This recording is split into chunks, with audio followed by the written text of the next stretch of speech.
Good evening. I'm the Maven of the Eventide, and tonight we have something very special to discuss because it's October. Halloween is coming up, and who do we have here? It's Dacre Stoker, one of the descendants of Bram Stoker, who wrote Dracula, which you should know. And because it's Halloween, you brought me candy, right? Close to candy. Treats. Tricks and treats. Tricks and treats. Yes. You're here tonight to discuss a very cool project that you've got going on right now. Yes. It's on Kickstarter, and it's called Unearthed, Bram Stoker Rare Papers.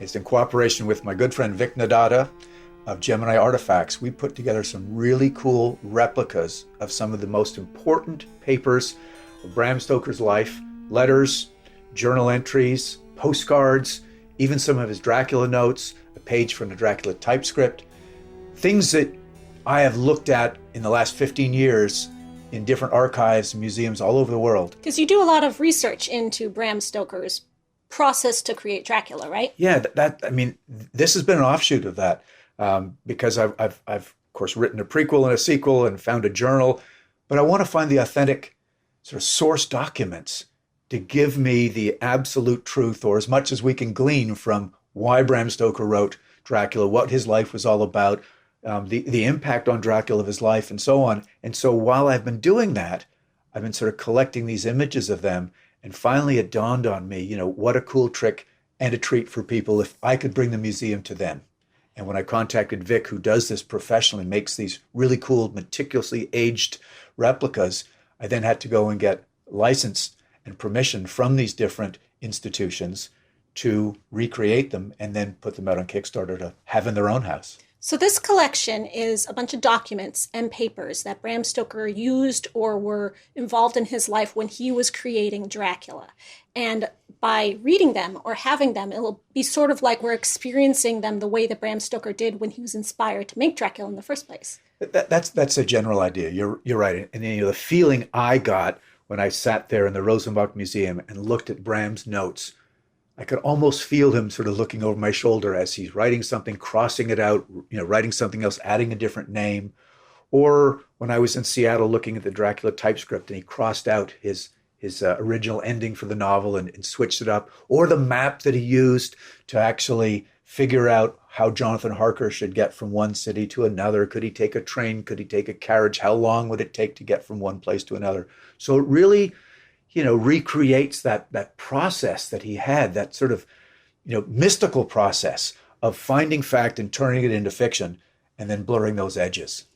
And what you've done with this project is you're not just bringing that information to us, filling in those gaps, that history, that information to help us understand how Bram wrote Dracula, but you've also recreated them. You've made these replicas look exactly like the originals. Yeah, it's just, it could have been easy just to go and pass them off. Or put it in a book, and be like, here's a book of his research or something. And that's been done a little bit, like the Dracula notes you can buy, but they're not in color.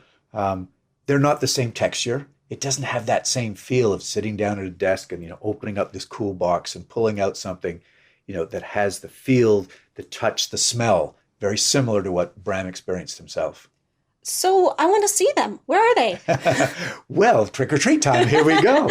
I didn't bring a bag. I should have. Well, imagine if I roll up to your house, knock on the door, in costume maybe, and instead of having a bag of things to show you, I actually brought this box to show you. It's beautiful. Can you see it? It says Stoker. This looks really old. Well, it's made to look old. We actually couldn't find old ones from Ireland, so we actually had new ones made. It looks so cool. It looks like you just dug it up out of the ground. Well, that's Vic's specialty. He cracked open a castle wall and the rocks came tumbling down, and this was in the darkness. I don't want to tell you that, I found this in Dublin, Ireland, but it's made to look like it would have. It looks great. And so as we actually open it up, you actually see that there is a map that's embedded, inside the cover. And I'll actually show you a better picture of that. But this is actually one of the three maps, and we've got a larger version of it here. If you can hold one side of it, that was in the books in the London Library that Bram actually had access to. And this is the map. I'm convinced of it because it's got the lines of longitude and latitude that are referred to in his notes. and it actually pinpoints the area of the story where Jonathan Harker took the train across the border from Oreda to Klausenburg to Bistritza, and it's actually got the Borgo Pass. Could you actually find the Borgo Pass on there? It's Oh yeah, there it is. There it is. It's right there. So it's just not a made-up name. Bram actually got this in a book from written by Charles Bonner, and obviously Bonner was a guy that went and did exploration in Transylvania and other parts of the East, and had a guy do the map for him. But this is how Bram experienced a country that he didn't go to. And this is where it shows the Carpathian Mountains, and it actually lists in here, it's got the name Mount Iserar, which is also mentioned in the Dracula notes, along with the lines of longitude and latitude. So this is, your way kind of playing Bram Stoker, charting the course. This is our sort of opening level for $40. You get, the replica of the Charles Bonner map. And it's big. Like, you could frame this, put it up on your wall. It looks like a real antique map. Like, even the edges? That's so cool. Oh, I love it. Was the original map this big, or have you enlarged it? We've enlarged it a little bit. The original map was actually folded, and the way they did it in those days, they would fold them so they would line up perfectly with the back cover of the book, and then it would be glued in. So we actually had to, I actually purchased one of exactly the same edition books that was in the London Library that Bram used. So we've got the same authentic version of it. We just wanted to make it a little bit easier to see, because I had to actually have, and I'm sure Bram did, some sort of magnifying glass to actually figure out all the little spots. But obviously back in the days, people could create maps with very fine penmanship. And I don't know much about the history of those countries, but I bet maps of present day regions of that wouldn't look the same as this, would they? No, that the interesting thing is that the Germans who dominated that part of the world were actually excellent map makers. But it was also a part of the world where there was a lot of military conflicts between the Ottoman Empire and Christianity, the Austrian-Hungarian Empire, with poor little old Transylvania, Moldavia, Wallachia stuck in the middle. So it was a part of the world that was heavily mapped because of these military conflicts. Oh, that's so cool. And Bram profited from that. Yeah. So let's dig in and look at some other What else is in the box? Well, first of all, going to the other end of the scale, Vic has created a reproduction of the first U.S. edition of Dracula. And so this is, it looks, I actually have a real first edition, and it's very hard to tell the difference. Can you see that? Like, even the edges of the pages. This looks like a 100-year-old book. Yep. Feels like it has that like creak to it when you open it. Yeah, and it feels like look a 100-year-old at the edges book. of the pages. And and the little mottled, that little bit of, sort of whatever works its way into the pages to, stain it a little bit. That's just like the book I have. This is beautiful. This is a work of art. Like even the gold on the front. Yeah. Everything. Yeah. So this is at the very top end of the spectrum for somebody that wants the box and the book. That's at $750. And then let me just pull out a couple of these other cool things, and let's play a little bit of a game, because you know an awful lot about my great-granduncle. You've done some great reviews of Dracula, but why do you think we would have put a reproduction bottle of leeches in this? It's so cool. It's beautiful.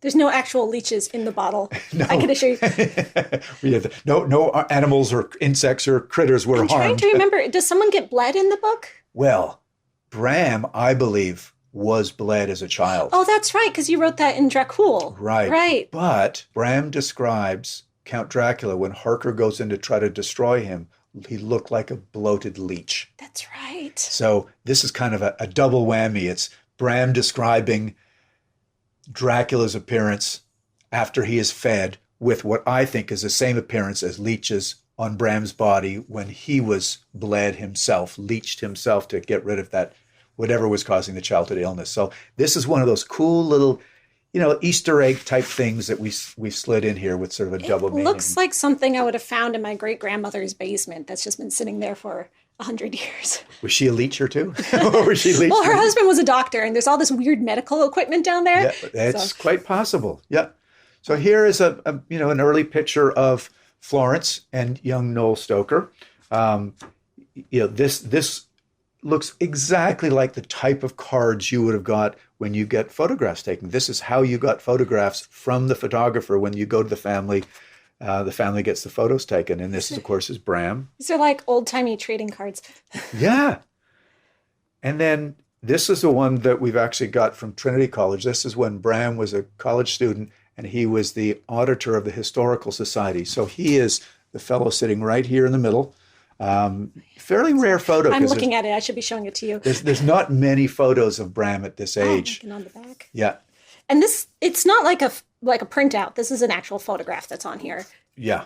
No, listen, Vic does this right. This is not something, that is just a quick fix to give people the imagery. This is the authentic feel of the real documents, the real pictures. Because I've gotten some of those books like Romancing the Vampire where they have all the stuff that you can pull out. And they're cool, but they're photocopies. Like they aren't real things. Like this is an actual photograph and cardboard. Yeah, and we'll put those back I'm here. handling them like they're antiques. I'm like, oh, must have damaged, but... Well, you've got the right idea. Yeah. That is the feel. Sort of transporting me. Now look at this one. This actually has the same folds as the original. It was folded up. And this is actually the card that Bram Stoker had to get his professor, George F. Shaw, to get him permission to go into Marsh's library to do his studying. So it's, I recommend Abraham Stoker as a fine and proper person to read in Marsh's library, July 9, 1866. A fine and proper person to read. Now that's the term. Like he's not going to sneeze on your books. Yeah, he's not going to steal the books. Because they actually put people in cages in Marsh's library. Oh, yeah. Because books were very, very valuable. And somebody did actually steal a book from Marsh's once. He also stole a book from another library in Dublin. And it's a famous case because when he was caught, he was given 6 months hard labor for stealing books. But then from that point on, all the libraries started keeping a record of who came in and what books they looked at. So if that book was missing, they could find the guy. But because of that, and because of this card, let you hold that if you like,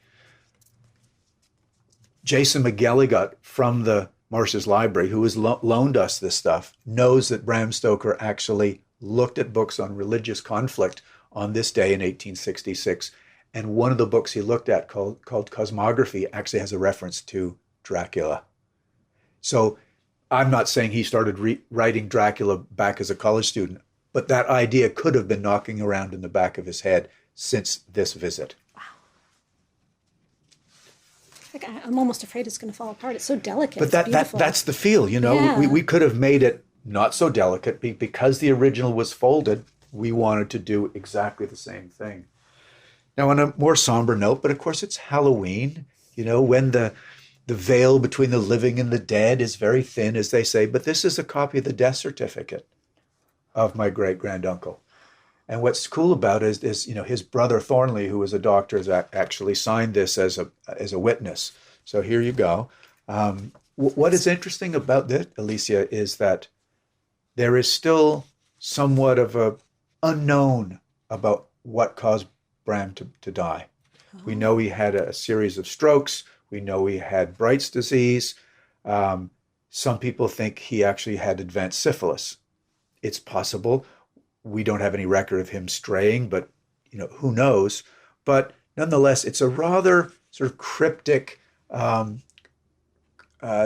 in here about what was the cause of death and locomotor ataxia. And it goes on, and it says, problems of the kidneys. Well, was the doctor trying to protect Bram's reputation if he did, in fact, have syphilis? He's his brother. He would, right? It's possible. Who knows? But the reason we've got it here is you can decide it for yourself. You can look at this.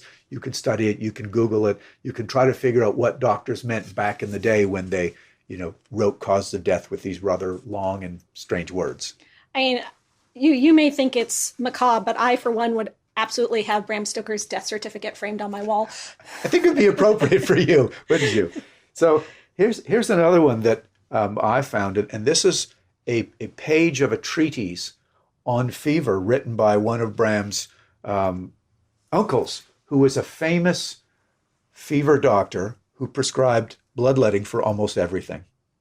And so I'm convinced because of reading this that the son of this guy who was alive, and he was also a famous fever doctor who prescribed bloodletting for almost everything. I'm sure he did this to Bram. And what this gave me the information about is how they treated young children. You know, Bram's illness was from 0 to 7, and in here they've got a young girl who was treated, and essentially they took out so much blood that the poor thing passed out.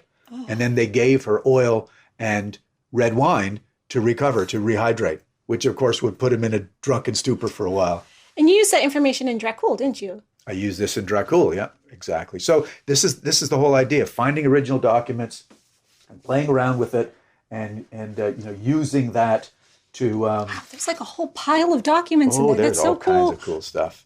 Yeah.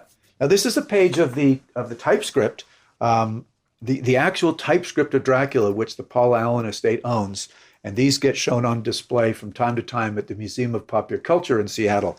And this, goes into detail about, what are some of the things that Bram was, put in the story, some of them that were, punctuation that was changed. So it just gives you an idea of the actual manuscript that, since it's typed, is called a typescript, but the last thing that Bram had in his hands.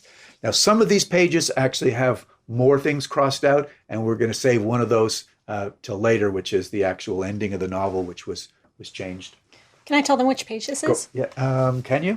Yeah, you read that out. It's the page where Jonathan first comes to Dracula's house and he says the famous line, "Welcome to my house, come freely, go safely, and leave something of the happiness you bring," which I want to have downstairs by my front door. I need to get that.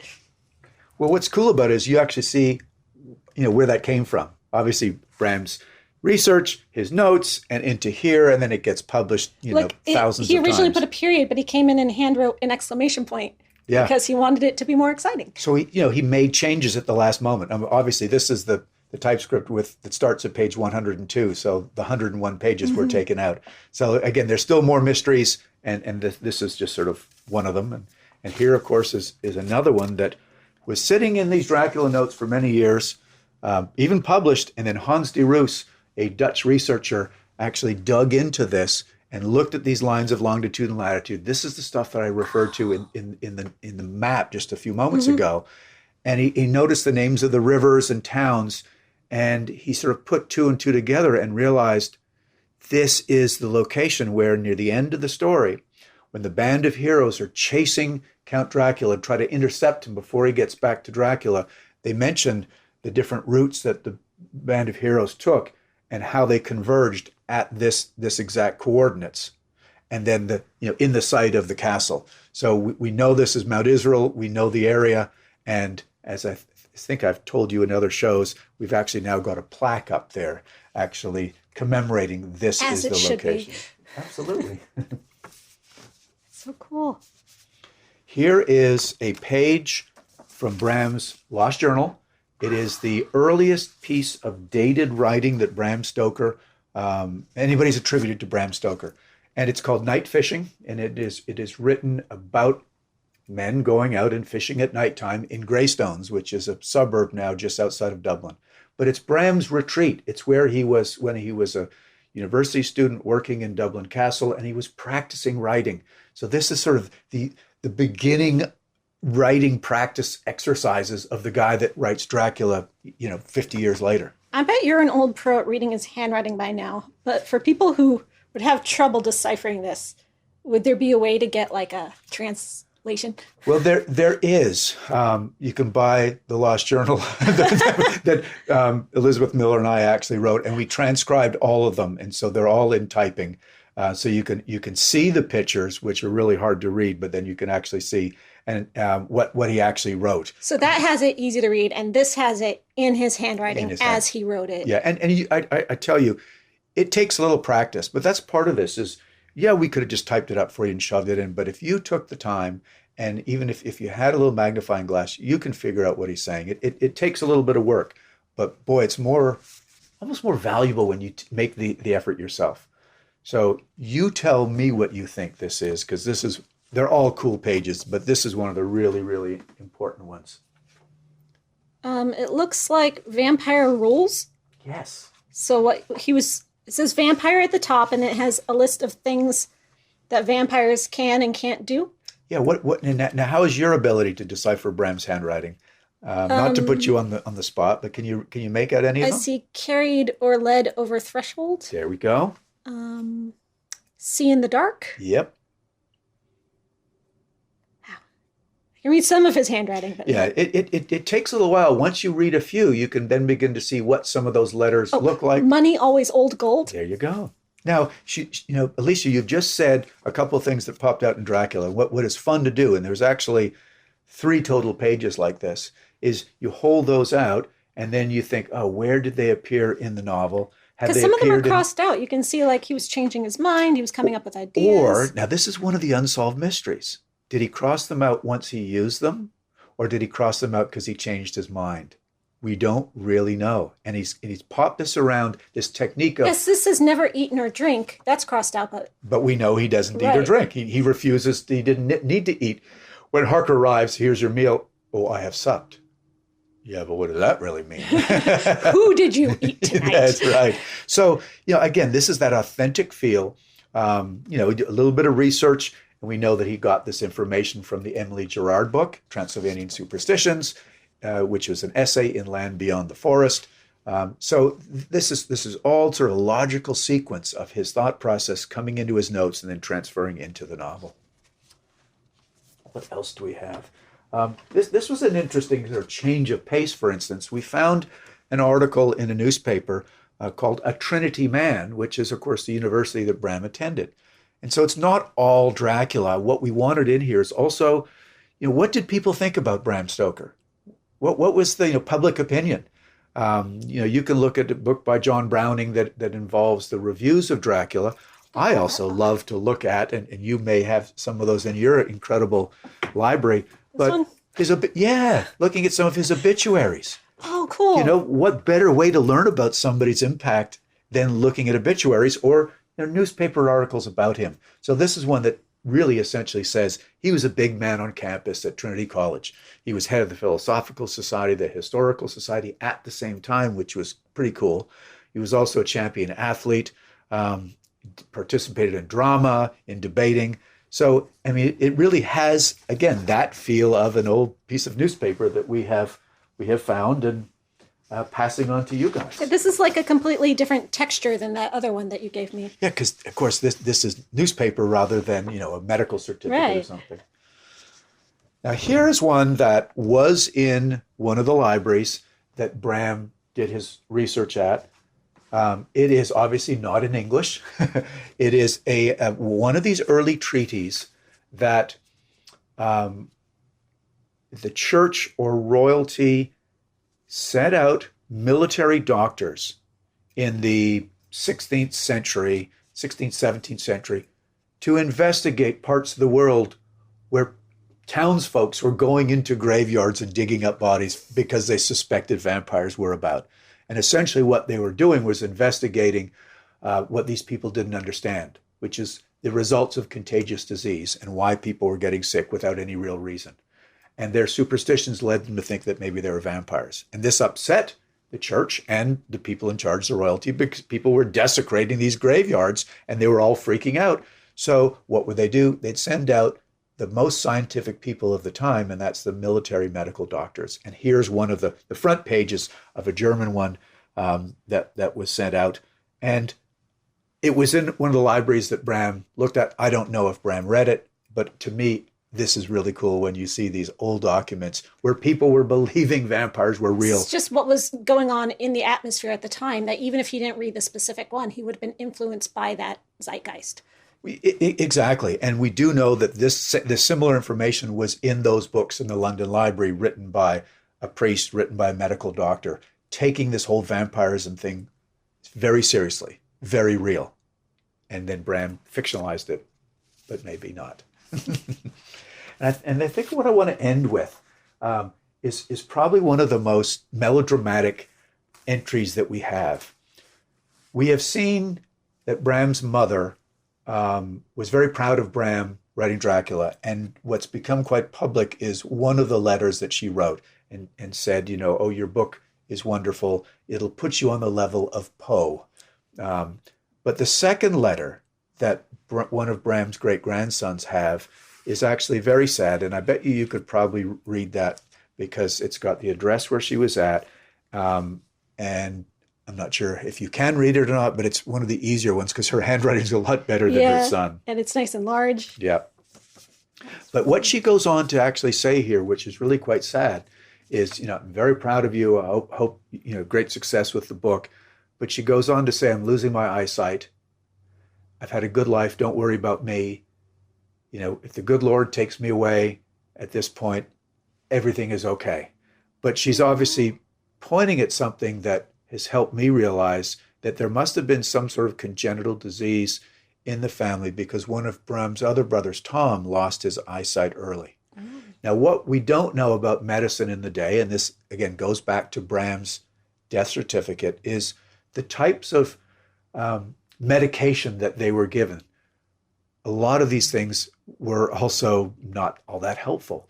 Poisoning them at the same time. Poisoning them with mercury for a variety of things. And it's quite possible that the Stoker family were victims of that, or there was something in the genetics that led at least two of them to lose their eyesight, too early in life. Has anyone in your generation had eyesight problems? I mean, you wear glasses. Well, I now wear glasses, but I certainly don't take any mercury for it. But one of the things that I do think is interesting that has been passed on is respiratory allergies. I mean, my son has it, some of my nephews has it, other cousins, and I think that may have been one of the causes for Bram's prolonged illness that he ended up growing out of, like people will.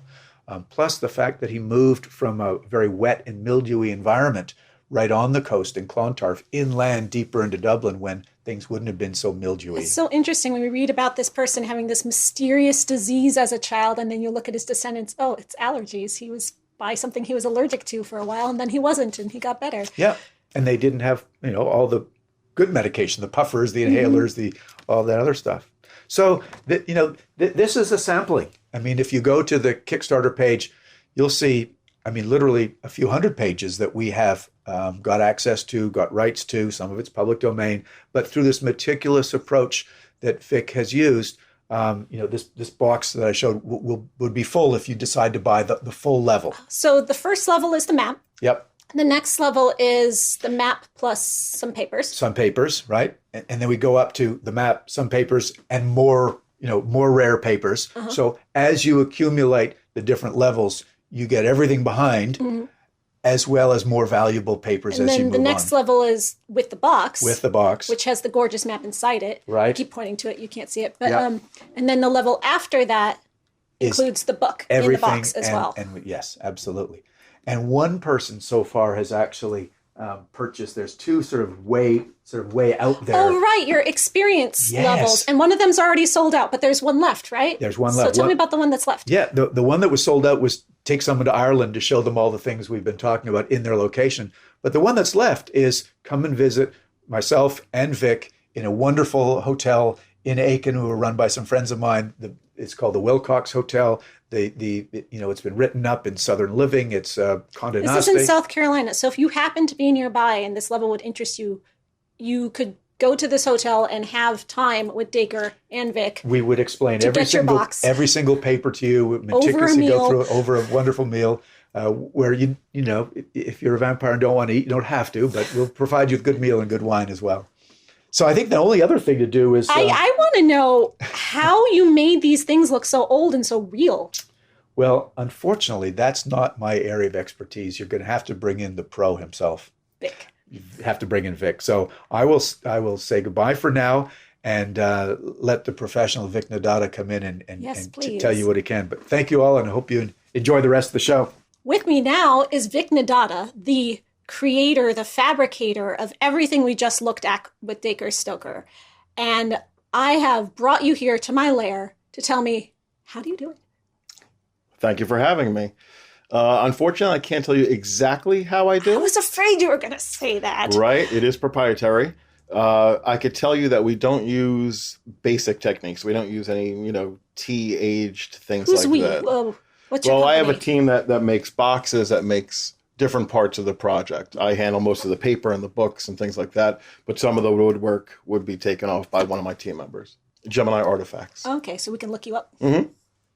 All right, so do you want to start with the book? Sure. Okay, so you've got your trade secrets. I don't need you to Right. divulge your secrets, but what can you tell me? This is gorgeous. It looks like 100-year-old book. You made that happen somehow. Right, exactly. So what I try to do is I try to get an actual book or a page, and then I try to replicate it. So exactly like Dacre was talking about with this note. I took the note, the actual one, I looked at it, and I saw where the staining was, I saw where the folding was, I saw where the edges, what they look like, and I try to duplicate everything exactly like the original note. And the same thing with the book. I saw photos of books from different angles. I look inside to see what the foxing would look like, what some of the staining, where it would be placed, and I try to make an exact duplicate, size and all. It's amazing. Like there's little stains right here. I don't know if you can see them, but then they kind of come down onto the edge over here, and it looks very natural. Right, You that's could tell called foxing, yep. And that's a deterioration of the pages. Pages were made differently than they are now, so, now they're made in archive, so nothing ever, goes away. But Do you have to source special kinds of paper? I do, and- yep. Each one is a different type of paper, different feel to it. Some of the linens I like to use, things like that. But I try to get very nice paper for things as accurate as possible. So when you're choosing that paper, when you're looking at the original one and you go and you have to find something that kind of matches it, is that very difficult or? I have a lot of sample paper books. So I go through and I order from the company and I go through each page to see what it feels like, what it ages like, because they're all different. And I find the one that uses, the best for my use. Oh, that sounds like a process. Yeah, it is. It is. So you do this with a lot of projects, right? Yes. But what was it like working on this Dracula project? Dracula was awesome. It was very different to have the actual documents that, a real life, something that we could see and look at. And it was fun creating some of these things because I would read Dracula as an audiobook as I was aging him. Oh, cool. So I would take... Get you really in the zone. Right, I would take the book and I would be doing hundreds of these, and trying to work it out. And as I was doing it, I was listening to Dracula. So it was very exciting. Okay, so I saw something on the Kickstarter page that was talking about a mystery. What's the mystery? Right. So I can't tell you that either, but I will tell you that in some of my projects, I have put in mysteries before. And right now, the longest one is 3 years. And it's not been solved. So it's like a puzzle. It's a puzzle. Yes. There's a small puzzle within the pages. Is this at, which levels of the Kickstarter is this at? So the box and above. Okay. So if you get the box, it comes with a puzzle. Yes. I guess the $300 version with the papers would cool. be doing that too. But so when the people get this, they have to look through it for clues. Yes, there is a clue Into the way that you put these papers together and there solve is a clue. this mystery. Oh, that's right. So, So you have to. It's going to take some intrigued. time. It might never be found. And what happens if someone finds it? I don't know. I never really thought about it. Do they win a prize? Right? They'll win something. They'll win. I'll make something for them, personalized. Thank you so much for explaining all this. Thank you for having me. I love this process. I love it when things look real, Yeah. Not just like fold outs or printouts or anything. Exactly. What do you usually do these kind of documents for?